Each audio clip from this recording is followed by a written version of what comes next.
북한에서 목숨을 걸고 전해진 충격적인 진실을 공개합니다. 여러분의 구독과 좋아요가 침묵 속에 갇힌 수많은 우리 동포들에게 희망이 될 수 있습니다.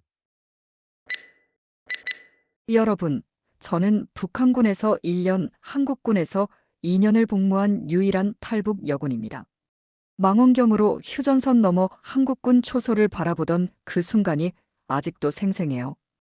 2018년 여름 북한 최전방 초소에서 제가 본 건 정말 충격적이었거든요. 저 멀리 한국군 병사들이 뭔가를 먹으면서 웃고 있는 모습. 우리는 강냉이밥 한 그릇으로 하루를 버텨야 하는데 그들은 여유롭고 편안해 보였어요. 그때 처음 생각했죠. 정말 같은 군인인가? 그로부터 8개월 후 목숨을 걸고 압록강을 건너 한국에 왔고 2019년 드디어 한국군에 입대했어요. 그리고 깨달았습니다. 제가 북한에서 20년간 믿어왔던 모든 게 거짓이었다는 걸요. 밥을 배불리 먹는 것부터 시작해서 스마트폰 사용, 가족과의 자유로운 통화, 해외 파병까지 한국군에서 경험한 모든 게 북한군과는 천지 차이였어요. 오늘 여러분께 그 12가지 이야기를 들려드릴게요. 북한 체제의 민낯과 함께 우리가 당연하게 여기는 자유가 얼마나 소중한지를 말이에요. 지금 생각해보면 그때 제가 얼마나 순진했는지 모르겠습니다. 2018년 3월 20살간 넘은 제가 조선인민군 여군으로 입대할 때만 해도 가슴이 벅차올랐거든요. 조선의 꽃봉오리가 되어 위대한 수령님을 목숨으로 받들겠습니다. 그렇게 외치며 입대했던 그 순간이 아직도 생생해요. 어마이는 제가 군에 간다고 하니까 우리 딸이 드디어 조선의 꽃봉오리가 되는구나 하시면서 눈물을 글썽이셨어요. 아바이도 군에 가서 혁명 정신을 단단히 키우고 와라 하시며 등을 두드려 주셨죠. 그때는 정말 자랑스러웠습니다. 온 동네 사람들이 저를 부러워했거든요. 여군에 갈 수 있다는 건 성분도 좋고 집안도 믿을만하다는 뜻이었으니까요. 입대 첫날 함경북도 온성군에 있는 훈련소에 도착했을 때 제가 본 건 정말 충격이었어요. 낡고 허름한 막사, 여기저기 금이 간 벽들, 그리고 새어들어오는 차가운 바람. 이게 조선인민군의 훈련소란 말인가? 속으로 의문이 들었지만 곧 혁명 정신을 기르기 위해 일부러 어렵게 하는 거겠지 하고 생각했어요. 새벽 5시 기상나팔 소리가 울리면 우리는 벌떡 일어나 급하게 세면을 하고 조선강냉이로 만든 밥을 먹었어요. 그 밥이라는 게 지금 생각하면 정말 형편없었어요. 강냉이밥에 짠 무김치 몇 조각, 그게 전부였거든요. 처음 며칠은 배가 고파서 잠을 못 잤어요. 동기들도 마찬가지였어요. 동무, 이렇게 먹고 어떻게 훈련을 받으라는 거냐? 하며 서로 한탄했죠. 그런데 정말 충격적인 건 따로 있었어요. 훈련 중에 한 동기가 영양실조로 쓰러진 거예요. 김동무였는데 키가 160cm인데 몸무게가 40kg도 안 나갔어요. 행군 훈련 도중에 그만 털썩 주저앉더니 일어나질 못하더라고요. 그때 교관이 한 말이 지금도 잊혀지지 않아요. 혁명 정신이 부족해서 그런 거다. 미제와 싸우려면 이 정도는 견뎌야 한다. 그날 밤 침상에서 동기들끼리 소곤소곤 이야기했어요. 동무, 남조선군은 어떨까? 그놈들은 미제의 앞잡이니까 호화롭게 살겠지. 그런데 그때 한 동기가 조심스럽게 말했어요. 내가 들은 바로는 남조선군은 밥을 배불리 먹는다더라. 그게 제가 한국군에 대해 처음으로 가진 부러움이었어요. 첫 번째, 한국군은 밥을 배불리 먹는다는 것. 그때는 그게 얼마나 큰 의미인지 몰랐어요. 단순히 배고픔을 면하는 것이 아니라 나라에서 군인을 얼마나 소중히 여기는지를 보여주는 척도라는 걸 말이에요. 며칠 뒤에는 더 큰 충격이 기다리고 있었어요. 우리 구대장이 이유도 없이 한 동기를 때리는 거예요. 그 동기가 뭘 잘못했냐고요? 그냥 걸음걸이가 마음에 안 든다는 이유였어요. 이 멍청한 년. 혁명 군인다운 걸음걸이가 이런 거냐? 하면서 뺨을 때리더라고요. 그 동기는 얼굴이 빨갛게 부어올랐는데도 죄송합니다. 잘못했습니다. 하며 고개를 숙였어요. 저는 그 모습을 보면서 가슴이 먹먹해졌어요. 여기가 정말 조선의 자랑스러운 군대 맞나 싶었거든요. 그런데 더 충격적인 건 그게 일상이라는 거였어요. 매일같이 누군가는 맞고, 누군가는 욕을 먹고, 누군가는 이유 없는 얼차려를 받았어요. 어느 날 밤 불침번을 서던 중에 동기 하나가 울면서 말했어요. 동무, 내가 들은 바로는 남조선군은 함부로 때리지 않는다더라. 정말이야? 응, 내 사촌형이 중국에서 일하다가 들었는데 남조선군은 인권이라는 걸 지킨다더군. 그때 두 번째 부러움이 생겼어요. 두 번째, 한국군은 인권을 보장받는다는 것. 인권이라는 말 자체가 우리에게는 생소했어요. 개인의 권리. 그런 건 부르주아적 사상이라고 배웠거든요. 하지만 매일 맞고 굴욕당하는 현실에서 그 말이 너무나 달콤하게 들렸어요. 훈련소에서 한 달을 보내면서 제 마음속에는 작은 균열이 생기기 시작했어요. 조선의 꽃봉오리가 되겠다던 다짐은 점점 흐려지고 과연 이게 맞나? 하는 의문이 자꾸 고개를 들었어요. 하지만 그런 생각을 입 밖에 낼 수는 없었어요. 반영명적 사상이라고 신고당할 수 있었거든요. 그래도 저는 계속 참았어요. 이게 다 혁명 정신을 기르기 위한 시험이야. 조금만 더 참자. 하면서 말이에요. 그때는 정말 몰랐어요. 이게 시작에 불과하다는 걸, 앞으로 더 큰 충격들이 기다리고 있다는 걸 말이에요. 지금 돌이켜보면 그때부터 제 마음속에서 뭔가가 변하기 시작했던 것 같아요. 맹목적인 충성심에 작은 금이 가기 시작한 거죠. 하지만 그때는 그저 배고프고 힘들어서 그런 생각이 든다고만 여겼어요. 제가 20년 동안 세뇌당해온 모든 것들이 거짓이었다는 걸 깨닫기까지는 아직 시간이 더 필요했거든요. 훈련소를 마치고 함경북도 최전방 부대에 배치된 게 2018년 6월이었어요. 그때만 해도 드디어 진짜 군인이 되는구나 하는 마음이었는데 현실은 정말 참혹했어요. 부대에 도착한 첫날부터 제가 본 건 상상을 초월하는 부정부패였거든요. 우리 중대장은 매일 술에 취해서 부대를 돌아다녔어요. 어디서 그 술을 구하냐고요. 군량미를 빼돌려서 장마당에 팔고 그 돈으로 술을 사는 거였어요. 병사들은 하루 두 끼도 제대로 못 먹는데 말이에요. 저희가 먹는 건 여전히 강냉이밥에 짠 김치가 전부였어요. 가끔 감자나 무 몇 조각이 들어가면 그날은 좋은 날이었죠. 제가 배치받은 소대에는 김영이라는 동기가 있었는데 그 동무는 영양실조가 너무 심해서 생리도 끊어진 상태였어요. 20살 처녀가 말이에요. 어느 날 그 동무가 훈련 중에 쓰러졌는데 소대장이 한 말이 약한 년들은 군에 왜 왔냐. 혁명 정신이 부족해서 그런 거다. 였어요. 그날 밤 영희가 울면서 말했어요. 동무, 남조선군은 이런가? 뭐가? 간부들이 병사들을 이렇게 굶기나? 저도 궁금했어요. 그래서 조심스럽게 물어봤죠. 영희야, 너는 남조선군에 대해 뭘 알고 있어? 글쎄, 내가 들은 바로는 남조선군 간부들은 병사를 함부로 때리지 않는다더라. 그때 세 번째 부러움이 생겼어요. 한국군은 간부가 병사를 때리지 않는다는 것. 우리 부대에서는 하루도 빼놓지 않고 누군가가 맞았거든요.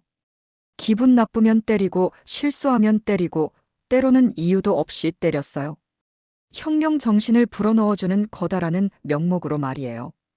6월 말부터는 DMZ 경계 근무에 투입됐어요. 휴전선에서 불과 몇 킬로미터 떨어진 최전방 초소였죠. 처음 망원경으로 남쪽을 내다봤을 때의 충격을 어떻게 표현해야 할까요? 저 멀리 보이는 한국군 초소는 정말 깔끔하고 현대적이었어요. 우리 초소와는 하늘과 땅 차이였죠. 우리 초소는 60년대에 지어진 건물이라 여기저기 금이가 있고 겨울에는 찬바람이 새어 들어와서 정말 춥거든요. 그런데 남쪽 초소는 멀리서 봐도 단정하고 견고해 보였어요. 한국군 병사들의 군복도 우리와는 완전히 달랐어요. 우리는 기워 입은 누더기 같은 군복을 입고 있는데 그들은 깔끔하고 신식 군복을 입고 있더라고요. 제일 놀란 건 한국군이 들고 있는 무기였어요. 우리는 아직도 AK-47 구형 소총을 들고 있는데 그들은 뭔가 훨씬 현대적이고 정교해 보이는 무기를 들고 있었어요. 망원경으로 자세히 보니까 야간 투시경 같은 최신 장비들도 착용하고 있더라고요. 그래서 네 번째 부러움이 생겼어요. 한국군은 최신 장비로 무장하고 있다는 것. 우리는 70년대에 만들어진 낡은 장비들로 훈련을 받고 있는데 말이에요. 심지어 우리 소총 중에는 총탄이 걸리는 것들도 있었거든요. 그런 무기로 어떻게 전쟁을 한다는 건지 정말 답답했어요. 가장 인상 깊었던 건 7월 어느 더운 오후였어요.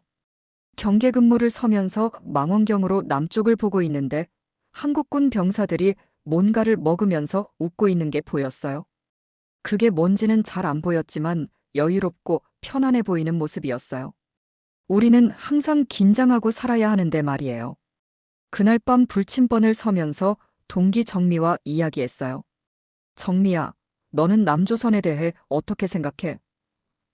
글쎄, 우리가 배운 대로라면 미제의 식민지이고 우리보다 못 살 텐데 왜 저렇게 여유로워 보이지? 나도 그게 이상해. 정미가 조심스럽게 말했어요. 동무, 내가 중국에서 온 라디오를 몰래 들었는데. 뭐? 남조선이 우리보다 훨씬 잘 산다더라. 그리고 자유롭게 살 수 있다더라. 그 말을 듣고 가슴이 두근거렸어요. 동시에 무서웠고요.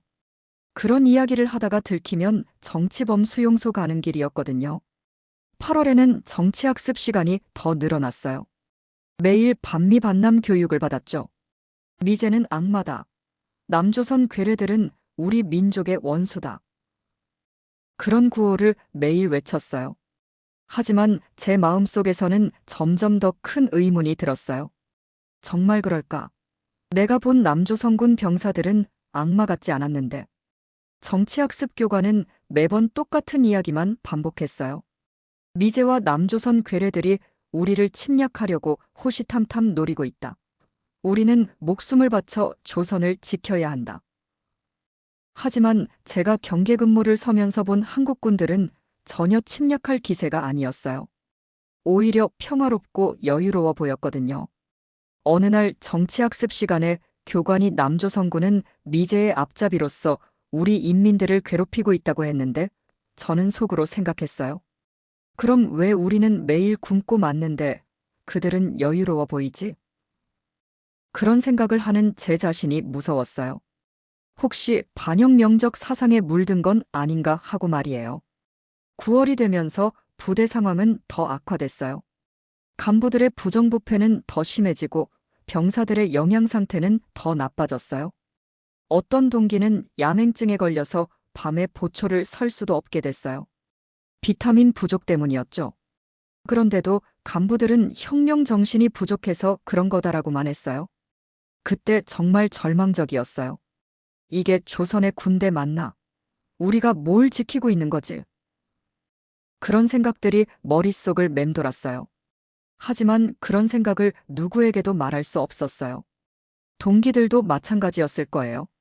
모두 속으로는 의문을 품고 있었지만 입 밖에 내지는 못했죠. 지금 생각해보면 그때부터 제 마음속에서 진짜 갈등이 시작됐던 것 같아요. 20년 동안 믿어왔던 모든 것들이 흔들리기 시작한 거죠. 하지만 아직은 그게 의심일 뿐이었어요. 확신을 갖기까지는 더 결정적인 사건이 필요했거든요. 2018년 10월 제 인생을 완전히 바꾼 사건이 일어났어요. 제 절친한 동기였던 박순이가 갑자기 사라진 거예요. 탈영한 거였죠. 순이는 저와 같은 함경북도 출신으로 입대 때부터 친하게 지냈던 동무였어요. 그 동무가 어느 날 갑자기 보초 근무 중에 자취를 감춘 거예요. 부대는 발칵 뒤집혔어요. 보위부에서 수사관들이 내려와서 모든 병사들을 조사하기 시작했어요. 저도 당연히 조사를 받았죠. 박순이와 어떤 대화를 나눴나? 평소에 불온한 발언을 하지 않았나? 그런 질문들을 받으면서 정말 무서웠어요. 순이와 제일 친했던 저에게 의심의 눈초리가 쏠렸거든요.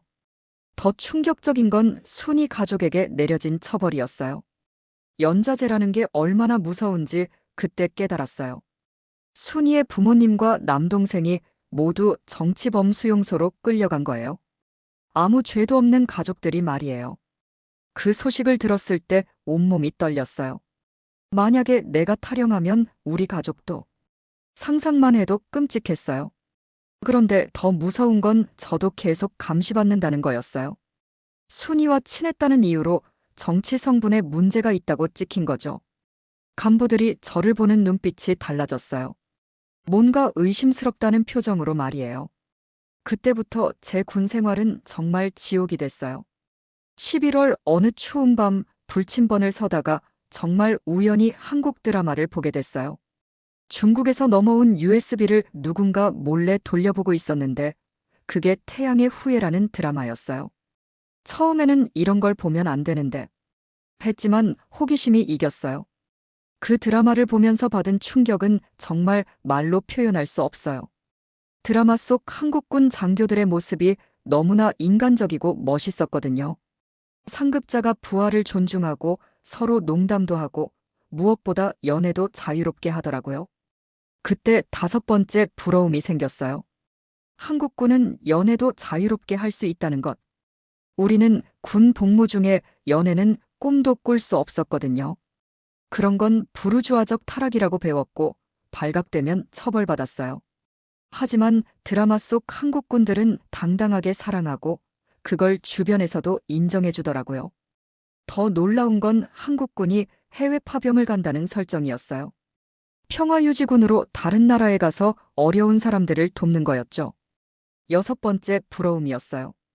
한국군은 해외 파병도 가고 세계를 볼 수 있다는 것. 우리는 북한 밖으로 나갈 생각도 할 수 없는데 그들은 세계 곳곳에서 평화를 지키는 일을 하고 있었어요. 드라마 속 한국군 기지는 정말 현대적이고 깔끔했어요. 의료시설도 최신식이고 병사들이 먹는 음식도 풍성해 보였어요. 무엇보다 모든 사람들이 행복해 보였어요. 의무감이 아니라 자부심을 가지고 군 복무를 하는 것 같았거든요.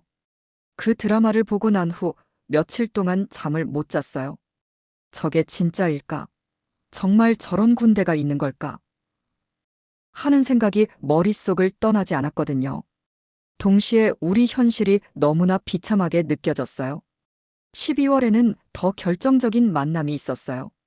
휴가를 나와서 집에 갔을 때 우리 동네에 사는 할아버지 한 분을 만났는데 그분이 6.25때 한국군 포로였다가 북한에 남게 된 분이었어요.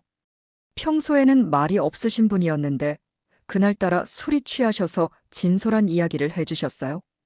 그때 한국군들은 정말 달랐다. 할아버지가 멀리 보시며 말씀하셨어요. 포로인 나를 때리지도 않고 밥도 제대로 줬다. 부상당한 포로들은 치료도 해줬어. 그때는 몰랐는데 지금 생각해보니 그게 인도주의라는 거였구나. 할아버지는 계속 말씀하셨어요. 여기서는 꿈도 꿀 수 없는 것들이 저기서는 당연한 거였다. 개인의 자유, 인격적 대우, 그런 것들 말이야. 그 말씀을 들으면서 가슴이 무너지는 것 같았어요. 제가 20년 동안 믿어왔던 모든 게 거짓이었다는 걸 직감했거든요. 할아버지는 마지막에 이렇게 말씀하셨어요. 만약에 다시 태어난다면 나는 이곳이 아닌 저곳에서 살고 싶다. 진짜 사람답게 살 수 있는 곳에서 말이야. 그 말씀이 제 마음을 완전히 뒤흔들었어요. 그날 밤 잠자리에서 온갖 생각이 들었어요. 내가 지금까지 뭘 위해 살아왔지? 이 체제가 정말 옳은 건가? 나는 왜 이렇게 살아야 하지? 그동안 억눌러왔던 모든 의문들이 한꺼번에 터져 나왔어요. 부대로 돌아온 후에도 마음이 편치 않았어요. 매일 반복되는 굶주림, 폭력, 감시. 이 모든 게 너무나 견딜 수 없었어요. 특히 순이 사건 이후로 제게 쏟아지는 의심스러운 시선들이 정말 괴로웠어요. 어느 날 또 다른 동기가 영양실조로 쓰러졌어요. 이번에는 정말 심각한 상태였어요. 의무실에 실려가면서도 의식을 잃었거든요. 그런데 중대장이 한 마리 약한 년이 군에 왜 왔냐? 혁명 정신으로 일어나라. 였어요. 그 순간 정말 화가 치밀어 올랐어요. 그날 밤 저는 결심했어요. 이곳에서는 평생 노예로 살아야 한다. 진짜 인간다운 삶을 살려면 여기를 나가야 한다. 무서웠지만 더 이상 이런 삶을 살 수는 없었어요. 한국에 가면 진짜 군인이 될 수 있을지도 모른다는 희망이 있었거든요. 탈북을 결심하고 나니까 오히려 마음이 차분해졌어요. 물론 가족들 생각하면 가슴이 아팠지만 이대로 살다가는 저도 순이처럼 되거나 아니면 영영 이 지옥에서 벗어날 수 없을 것 같았어요. 한번 사는 인생, 진짜 자유를 위해 목숨을 걸어보자. 그렇게 마음을 굳혔어요. 그때부터 저는 철저히 계획을 세웠어요. 언제, 어디서, 어떻게 탈출할 것인지. 매일 밤 그 계획을 머릿속으로 되풀이했어요. 무서웠지만 동시에 설렜어요. 마침내 이 지옥에서 벗어날 수 있다는 희망 때문이었죠. 지금 생각해보면 그때가 제 인생의 진짜 전환점이었어요. 맹목적으로 따르던 체제에 대한 의심이 확신으로 바뀌고 새로운 삶에 대한 갈망이 구체적인 행동으로 옮겨진 순간이었거든요. 물론 그 결심을 실행에 옮기기까지는 더 많은 용기가 필요했지만요. 2019년 2월, 드디어 제가 그토록 기다렸던 기회가 왔어요. 국경지역 경계부대로 일시 파견 명령이 떨어진 거예요. 평소 같으면 그런 위험한 임무를 기피했겠지만 저에게는 천금 같은 기회였어요. 압록강과 불과 몇 킬로미터 떨어진 곳이었거든요. 한 달 동안 철저히 준비했어요. 탈출 경로를 머릿속에 외우고 중국 동몇 위안을 몰래 모았어요. 음식도 조금씩 모아뒀죠. 가장 중요한 건 물때를 파악하는 거였어요. 압록강 물이 가장 낮을 때를 기다렸거든요. 2019년 3월 15일 밤 11시, 드디어 그날이 왔어요. 야간 보초를 서면서 마지막 기회라고 생각했어요. 동료들이 모두 잠들고 교대 시간까지 2시간 정도 남은 시점이었죠. 심장이 터질 것처럼 뛰었지만 이번이 아니면 기회가 없다는 생각으로 결심을 굳혔어요. 군복을 벗고 미리 준비해둔 민간 옷으로 갈아입었어요. 군복은 돌로 눌러 강물에 던졌고요. 압록강 물에 발을 담그는 순간 온몸이 얼어붙는 것 같았어요. 3월 강물이 얼마나 차가운지. 하지만 자유를 향해 간다는 생각으로 참았어요. 강을 건너는 20분이 제 인생에서 가장 긴 시간이었어요. 물살에 휩쓸려 죽을 뻔도 했고 중간에 순찰대가 지나가는 소리에 물속에 숨어 있기도 했어요. 제발 들키지 말게 해주세요 하고 마음속으로 간절히 빌었죠. 중국 땅에 발을 디딘 순간 눈물이 왈칵 쏟아졌어요. 해냈다. 드디어 해냈다. 하지만 기쁨도 잠시, 이제 진짜 도피 생활이 시작되는 거였어요. 중국 공안에 잡히면 바로 북한으로 강제 송환되거든요. 그럼 확실히 정치 범수용소 행위였죠. 단둥에서 조선족 동포 한 분을 만났어요. 그분이 저를 숨겨주시면서 말씀하셨어요. 아가씨, 참 용감하네. 하지만 앞길이 험할 거야. 마음 단단히 먹어. 그분 덕분에 한 달 동안 숨어 지낼 수 있었어요. 하지만 매일이 불안했어요. 언제 공안이 들이닥칠지 몰랐거든요. 4월에는 브로커를 통해 태국으로 가는 길에 올랐어요. 비용이 3,000달러였는데 동포분이 먼저 내주시고 나중에 한국에서 갚기로 했어요. 지금 생각해도 그분께 정말 감사해요. 그분 아니었으면 저는 중국에서 평생 숨어 살아야 했을 거예요. 태국까지 가는 길이 정말 험난했어요. 트럭 짐칸에 숨어서 며칠을 갔는데 숨도 제대로 쉴 수 없었어요. 중간에 검문소를 지날 때는 정말 죽는 줄 알았어요. 들키면 모든 게 끝이니까요. 태국 방콕에 도착했을 때는 정말 지쳐 있었어요. 하지만 거기서 한국 영사관으로 갈 수 있다는 희망이 있었죠. 영사관에 도착해서 저는 북한에서 온 탈북민입니다. 한국에 가고 싶어요라고 말했을 때 영사관 직원분이 따뜻하게 맞아주셨어요. 고생 많이 했구나. 이제 안전해. 곧 한국에 갈 수 있어. 그 말을 듣고 또 눈물이 났어요. 정말 오랜만에 따뜻한 말을 들었거든요. 북한에서는 늘 감시당하고 의심받기만 했는데 여기서는 진짜 환영받는 기분이었어요. 태국 수용소에서 한 달 정도 기다렸어요. 그동안 한국에 대한 기본 교육도 받고 다른 탈북민들과도 만났어요.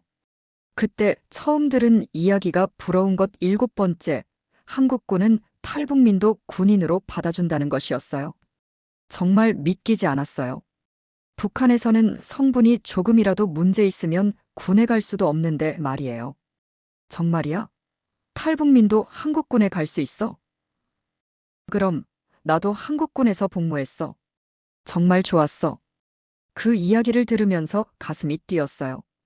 한국에 가면 진짜 군인이 될 수 있다는 희망이 생겼거든요. 2019년 5월 20일, 드디어 인천공항에 도착했어요. 비행기에서 내려서 한국 땅을 밟는 순간, 드디어 자유대한민국에 왔구나 하는 생각에 가슴이 벅찼어요.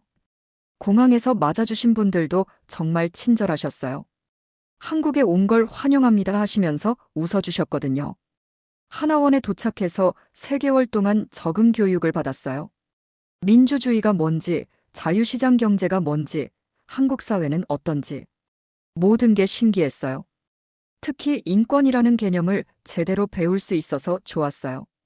북한에서는 금기어였거든요. 하나원에서 한국군에 대한 교육도 받았어요. 그때 처음 알게 된 게 부러운 것 8번째, 한국군은 병사들이 스마트폰을 쓸 수 있다는 것이었어요. 정말 충격이었어요. 북한군에서는 라디오도 몰래 들어야 하는데 한국군은 스마트폰으로 자유롭게 소통할 수 있다니까요. 한국군 병사들은 휴대폰으로 가족과 통화도 하고 인터넷도 써요. 교육 담당자가 말씀하셨을 때 정말 믿기지 않았어요. 그럼 군 기밀은 어떻게 지켜요? 그런 건 따로 관리하죠. 하지만 개인의 통신 자유는 보장해줘야죠. 그 말을 듣고 한국군이 얼마나 선진적인지 깨달았어요. 하나원에서 만난 다른 탈북민들과 많은 이야기를 나눴어요. 그 중에 한국군에서 복무했던 언니들도 있었어요. 한국군은 정말 다르다. 사람을 사람으로 대해준다는 이야기를 들으면서 점점 더 궁금해졌어요. 한국군에 가볼 생각 있어? 응, 꼭 가보고 싶어. 진짜 군인이 뭔지 알고 싶거든. 그때부터 한국군 입대가 제 꿈이 됐어요. 북한에서는 억지로 끌려간 군대였지만 여기서는 자원해서 가고 싶은 군대였거든요. 하나원을 수료하기 전날 밤 동기들과 마지막 대화를 나눴어요. 우리 모두 한국 사회에 잘 적응해보자. 그리고 언젠가는 북한에 남은 동포들도 이런 자유를 누릴 수 있도록 도와주자. 그렇게 다짐했어요. 지금 생각해보면 하나원에서의 3개월이 제 인생의 2번째 전환점이었어요. 북한의 세뇌에서 완전히 벗어나서 진짜 자유민주주의 시민으로 거듭나는 시간이었거든요. 그리고 한국군에 대한 꿈도 구체화된 시기였고요. 2021년 9월 드디어 제가 꿈에 그리던 한국군 입대 날이 왔어요. 논산훈련소 정문을 들어서는 순간 북한군 훈련소와는 차원이 다른 분위기에 압도당했어요. 깔끔하고 현대적인 시설, 체계적으로 정돈된 환경. 우와, 이게 진짜 군대구나 하는 감탄이 절로 나왔어요. 첫날 생활관에 들어갔을 때 받은 충격을 어떻게 표현해야 할까요? 개인 침대가 있고 개인 사물함이 있고 심지어 냉난방까지 잘 되어 있었어요. 북한군에서는 온돌도 제대로 안 돼서 겨울에 얼어 죽는 줄 알았는데 말이에요. 교관들의 첫 인사도 북한과는 완전히 달랐어요. 안녕하십니까? 여러분을 지도할 교관입니다. 앞으로 함께 훈련하면서 진정한 대한민국 군인으로 성장해 나가겠습니다. 존댓말로 정중하게 인사하시더라고요. 북한군 교관들은 첫날부터 고함 지르고 위협부터 했는데 말이에요. 첫 번째로 놀란 건 부러운 것 9번째, 한국군은 개인을 교육시켜준다는 것이었어요. 실수를 해도 체벌 대신 교육으로 이해시켜주고 개인적인 고민이 있으면 상담도 해주셨어요. 북한군에서는 상상도 할 수 없는 일이었죠. 첫 주에는 적응하지 못해서 밤마다 울었어요. 너무 좋아서 우는 거였어요. 이런 곳이 진짜 있구나. 군인도 이렇게 인간적으로 대우받을 수 있구나 하면서 말이에요. 북한에서 받았던 모든 상처들이 한꺼번에 치유되는 기분이었거든요. 동기들도 정말 좋았어요. 처음에는 탈북민이라고 말하기가 망설여졌는데 용기를 내서 털어놨더니 모두가 따뜻하게 받아줬어요. 누나, 정말 대단해요. 그 힘든 일을 다 겪고 여기까지 왔다니. 우리가 통일의 주역이 되자고요. 그런 말들을 들으면서 정말 감동받았어요. 특히 같은 생활관 동기인 민지가 제게 해준 말이 잊혀지지 않아요. 언니, 북한에서 온 것 때문에 위축되지 마세요. 우리는 모두 같은 대한민국 군인이에요. 그 말을 들으면서 처음으로 진정한 전우애가 뭔지 알 것 같았어요. 한국군의 급식 문화도 정말 충격이었어요. 매일 세 끼를 배불리 먹을 수 있고 메뉴도 다양했어요. 불고기, 닭갈비, 생선구이. 북한에서는 꿈도 꿀 수 없었던 음식들이었죠. 무엇보다 영양사 선생님이 영양을 고려해서 식단을 짜준다는 게 놀라웠어요. 이거 다 공짜예요? 응, 당연하지. 나라에서 군인들 잘 먹이려고 신경 많이 써. 동기들이 당연하게 말하는 걸 들으면서 한국이 군인을 얼마나 소중히 여기는지 느꼈어요. 북한에서는 군인들이 굶어도 아무도 신경 안 썼는데 말이에요. 곧이어 더 놀라운 일이 있었어요. 부러운 것 10번째, 한국군은 부모님과 자유롭게 통화할 수 있다는 것을 직접 봤거든요. 물론 저는 북한에 있는 부모님과는 통화할 수 없었지만 동기들이 매주 집에 전화하는 모습을 보면서 감동받았어요. 엄마, 나 잘 지내고 있어. 밥도 잘 먹고 있고. 응, 훈련도 재밌어. 동기들이 부모님과 통화하는 모습을 보면서 가슴이 아팠어요. 저도 어마이한테 딸 잘 지내고 있어요라고 한 번만 말하고 싶었거든요. 그때 생활관장인 소은이가 제게 말했어요. 언니, 우리가 언니 가족이 돼줄게. 언니도 우리 엄마한테 전화해서 안부 전해. 정말 고마웠어요. 그렇게 해서 소은이 어머님과 첫 통화를 했는데 우리 딸 잘 부탁해. 힘들면 언제든 연락해라고 하시더라고요. 면회제도도 정말 신기했어요. 매주 토요일마다 가족들이 와서 병사들과 만날 수 있는 거예요. 저는 면회 올 사람이 없어서 처음에는 우울했는데 동기들 가족들이 저도 딸처럼 챙겨주셨어요. 우리 민지 동기지. 우리 딸이 많이 도움받고 있다며 하시면서 따뜻하게 대해주셨거든요. 외박제도는 더 충격이었어요. 북한군에서는 휴가도 1년에 한 번 겨우 주는데 한국군은 몇 주에 한 번씩 외박을 갈 수 있다니까요. 처음 외박을 나갔을 때 소은이가 자기 집으로 데려가줬어요. 언니도 우리 가족이니까 우리 집이 언니 집이야. 소은이 어머니께서 제게 해주신 말씀이 지금도 가슴에 남아있어요. 얘야, 많이 힘들었겠구나. 이제 여기가 내 고향이다. 편하게 생각해라. 그 말씀을 들으면서 펑펑 울었어요. 진짜 가족의 따뜻함을 느낀 순간이었거든요. 훈련 중에도 한국군의 선진성을 많이 느꼈어요. 개인의 안전을 최우선으로 하고 과학적이고 체계적인 방법으로 훈련시켰어요. 북한군처럼 무조건 혁명 정신으로 참아라 하는 게 아니라 왜 이 훈련이 필요한지 이유도 설명해주고요. 특히 인권 교육 시간이 인상적이었어요. 군인도 대한민국 국민으로서 기본권을 보장받습니다. 부당한 대우를 받으면 언제든 신고하세요. 교관이 그렇게 말씀하시는데 정말 믿기지 않았어요. 북한에서는 상상도 할 수 없는 일이었거든요. 12월에는 수료식이 있었어요. 부모님들이 오셔서 자녀들의 훈련 수료를 축하해주는 자리였죠. 저는 혼자였지만 동기들 부모님들이 저도 축하해 주셨어요. 우리 딸도 이제 진짜 군인이 됐구나 하시면서 말이에요. 그날 밤 생활관에서 동기들과 마지막 이야기를 나눴어요. 언니, 부대 가서도 우리 우정 계속 이어가요. 응, 우리는 평생 전우야. 그렇게 약속했어요. 북한에서는 서로 감시하고 의심해야 했는데 여기서는 진짜 믿고 의지할 수 있는 전우들을 만난 거죠. 훈련소를 수료하면서 가장 크게 느낀 건 이것이 진짜 군대구나 하는 깨달음이었어요. 억압과 폭력이 아니라 상호 존중과 신뢰를 바탕으로 한 진정한 군대 말이에요. 북한에서 20년간 쏘가 살았다는 분노보다는 이제야 진짜 군인이 될 수 있다는 기쁨이 더 컸어요. 여기서 진짜 군인이 되고 싶다. 이런 가치를 지키는 군인이 되고 싶다. 그렇게 다짐하면서 본격적인 군 생활을 시작했어요. 북한군과는 완전히 다른 자랑스러운 대한민국 군인으로서의 새로운 시작이었죠. 2023년 12월 전역하고 나서 벌써 2년이 넘었네요. 지금 저는 서울에서 탈북민 정착 도움 일을 하면서 살고 있어요. 가끔 강연도 하고 북한 실상을 알리는 활동도 하죠. 하지만 무엇보다 제가 자랑스럽게 말할 수 있는 건 대한민국 군인이었다는 경력이에요. 전역할 때 받은 전역증을 볼 때마다 가슴이 뭉클해져요. 대한민국 육군 상병 그 이름 석자가 제게는 정말 소중해요.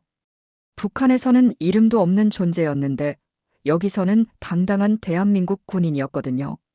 요즘도 가끔 논산훈련소 동기들과 만나요. 벌써 모두 사회에 나와서 각자의 길을 걷고 있지만 만나면 여전히 전우라고 부르죠. 이번 달에도 민지랑 소은이를 만났는데 그때 소은이가 한 말이 기억에 남아요. 언니, 정말 대단해. 그 모든 걸 이겨내고 여기까지 왔잖아. 우리도 언니 덕분에 많이 배웠어. 그런 말을 들을 때마다 한국에 온 게 정말 잘한 일이라는 생각이 들어요. 특히 11번째, 한국군은 전역 후에도 전우들과 예비군으로 계속 연결된다는 것이 참 좋아요. 매년 예비군 훈련을 받으면서 옛 전우들도 만나고 계속 국방의 의무를 다하는 기분이거든요. 북한에서는 전역하면 보안상 전우들, 동기들이랑은 그냥 끝이었는데 여기서는 평생 국가를 지키는 일원으로 남을 수 있어요. 작년 예비군 훈련에서 만난 선임이 해준 말이 인상적이었어요. 너 같은 탈북민들이 있어서 우리 군이 더 든든하다. 북한 실상을 가장 잘 아는 사람들이니까. 그 말을 들으면서 제가 한국 사회에 기여할 수 있는 방법을 더 생각하게 됐어요. 요즘 제가 하는 강연에서 가장 많이 받는 질문이 북한군과 한국군의 가장 큰 차이가 뭐냐는 거예요. 그럴 때마다 저는 이렇게 답해요. 마지막 가장 부러운 것 한국군은 민주시민을 만드는 학교라는 것. 북한군은 체제의 노예를 만드는 곳이지만 한국군은 자유민주주의 가치를 체득하는 교육기관이에요. 한국군에서 배운 게 무엇보다 존중이었어요. 개인에 대한 존중, 인격에 대한 존중, 다양성에 대한 존중. 이런 가치들이 단순히 말로만 배우는 게 아니라 일상에서 실천되는 걸 봤거든요. 상급자가 부하를 대할 때도 동료들끼리 지낼 때도 항상 상대방을 하나의 인격체로 대했어요. 지난달에 60대 할아버지 한 분이 제 강연을 들으러 오셨어요. 6.25대 군 복무를 하셨던 분이었는데 강연이 끝나고 제게 말씀하셨어요. 우리가 지켜낸 나라에서 이런 자유를 누리는 모습을 보니까 뿌듯하다. 우리 때도 힘들었지만 이런 날이 올 줄 알았으면 더 열심히 했을 텐데. 그때 제가 답변 드린 말씀이에요. 할아버지들이 있었기 때문에 제가 이런 자유를 누릴 수 있어요. 북한에서는 상상도 할 수 없었던 일들이 여기서는 당연한 권리가 되었거든요. 정말 감사해요. 요즘 북한에 남겨진 전우들 생각을 많이 해요. 영희, 정미, 그리고 이름도 기억나지 않는 많은 동기들. 그들은 아직도 그 지옥 같은 곳에서 고통받고 있을 거예요. 언젠가는 그들도 이런 자유를 누릴 수 있을까요? 통일에 대한 생각도 많이 바뀌었어요. 북한에서는 남조선을 해방시켜야 한다고 배웠지만 지금은 북한 동포들을 자유롭게 해줘야 한다고 생각해요. 진짜 통일은 무력이 아니라 자유민주주의 가치로 이뤄져야 한다는 걸 깨달았거든요. 제가 요즘 하는 일 중 하나가 탈북민 청소년들에게 한국군 복무를 권하는 거예요. 군대에 가면 진짜 대한민국 사람이 될 수 있어. 그리고 정말 소중한 경험을 할 수 있어. 실제로 제 권유로 한국군에 간 탈북민 후배들이 몇 명 있는데 모두 좋은 경험을 하고 있어요. 지난주에는 탈북민 청소년 캠프에서 강연을 했어요. 누나, 한국군에 가면 정말 북한군과 달라요? 완전히 달라. 거기서 너희는 진짜 자유민주주의가 뭔지 배울 수 있어. 그리고 평생 자랑할 수 있는 경험을 하게 될 거야. 앞으로 제 꿈은 통일 한국의 군대에서 일하는 거예요. 북한 출신으로서 통일 과정에서 꼭 필요한 역할을 할 수 있을 것 같거든요. 북한군 출신 병사들에게 진짜 군인이 무엇인지 가르쳐 주고 싶어요. 한국 사회의 60대 아저씨들께 정말 하고 싶은 말이 있어요. 당신들이 젊은 시절 목숨 걸고 지켜낸 이 나라가 얼마나 소중한지 저 같은 탈북민이 와서야 제대로 알게 됐어요. 자유롭게 말하고 자유롭게 생각하고 자유롭게 꿈꿀 수 있는 이 나라. 당신들 덕분이에요. 그리고 한국군이 단순한 군대가 아니라는 것도 알아주셨으면 해요. 한국군은 민주주의 가치를 실천하는 산 교육장이에요. 저처럼 독재체제에서 자란 사람도 거기서 진짜 자유민주주의 시민으로 거듭날 수 있거든요. 마지막으로 자유를 지키는 것이 얼마나 소중한 일인지 꼭 기억해 주세요. 저는 그 소중함을 잃어본 후에야 알게 됐지만 여러분은 태어날 때부터 가지고 있던 거잖아요. 그 자유를 당연하게 여기지 말고 계속 지켜나가야 한다는 걸 젊은 세대에게도 알려주세요. 북한에서 온 한 여군이 여러분 나라에서 받은 자유와 사랑에 대해 평생 감사하며 살겠다고 약속드려요. 그리고 언젠가 통일되는 그날까지 저도 이 소중한 가치들을 지키는 일에 제 몫을 다하겠습니다.